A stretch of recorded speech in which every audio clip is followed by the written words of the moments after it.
ശൈശവ വിവാഹത്തിന് ഇരയായി എന്നതടക്കമുള്ള പരാതികളുമായി പ്രധാനമന്ത്രി നരേന്ദ്രമോദിക്ക് കത്തെഴുതി അധോലോക കുറ്റവാളി ഹാജി മസ്താന്റെ മകൾ ഹസീൻ മസ്താൻ മിർസ. പിതാവിന്റെ മരണശേഷം താൻ ചൂഷണങ്ങൾക്ക് ഇരയായി എന്നാണ് പരാതി.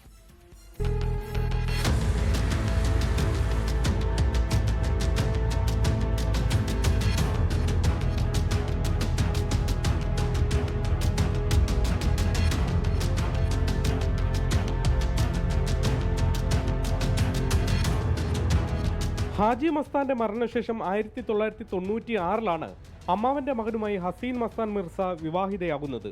അന്ന് പ്രായപൂർത്തിയായിരുന്നില്ല. ശൈശവ വിവാഹമാണ് നടന്നത്.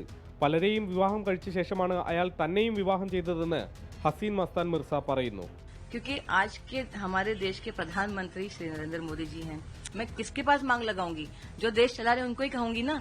और अगर उस पर तवज्जो दिया ही नहीं जाएगा कि कितने केसेस हो रहे हैं, लॉ स्ट्रिक्ट नहीं किया जाएगा, तो हम न्यूज बन के तमाशा बन के रह जाएंगे. തന്റെ സ്വത്തുക്കൾ തട്ടിയെടുക്കുകയായിരുന്നു അയാളുടെ ലക്ഷ്യം. അതിനായി തന്നെ കൊല്ലാൻ വരെ ശ്രമിച്ചെന്നും ഹസീന പറയുന്നു. ഇക്കാര്യങ്ങളെല്ലാം പോലീസിൽ പരാതിയും നൽകിയിട്ടുണ്ട്. കുടുംബത്തിൽ ഒറ്റപ്പെട്ട അവസ്ഥയായിരുന്നു. പലവട്ടം ആത്മഹത്യക്ക് ശ്രമിച്ചു. പിതാവ് മരിച്ചതുപോലും 2 വർഷം കഴിഞ്ഞാണ് അറിഞ്ഞത്. മുത്തലാഖ് നിർത്തലാക്കാൻ പ്രധാനമന്ത്രി നടത്തിയ നീക്കങ്ങൾ പ്രശംസനീയമാണ്. തനിക്ക് ഇനിയെങ്കിലും നീതി ലഭിക്കാൻ ഇടപെടണമെന്നാണ് പ്രധാനമന്ത്രിക്ക് അയച്ച കത്തിലെ ആവശ്യം. ആഭ്യന്തരമന്ത്രി അമിത്ഷായ്ക്ക് ഒരു പകർപ്പും അയച്ചിട്ടുണ്ട്. 24 മുംബൈ. ലോകത്തെവിടെയായാലും ഏത് സമയത്തും 24 വാർത്തകളും ഓഗ്മെന്റഡ് റിയാലിറ്റി പാക്കേജുകളും എക്സ്പ്ലെയിനറുകളും വിശദമായി കാണാൻ ഞങ്ങളുടെ യൂട്യൂബ് ചാനൽ നിങ്ങൾക്ക് സബ്സ്ക്രൈബ് ചെയ്യാം.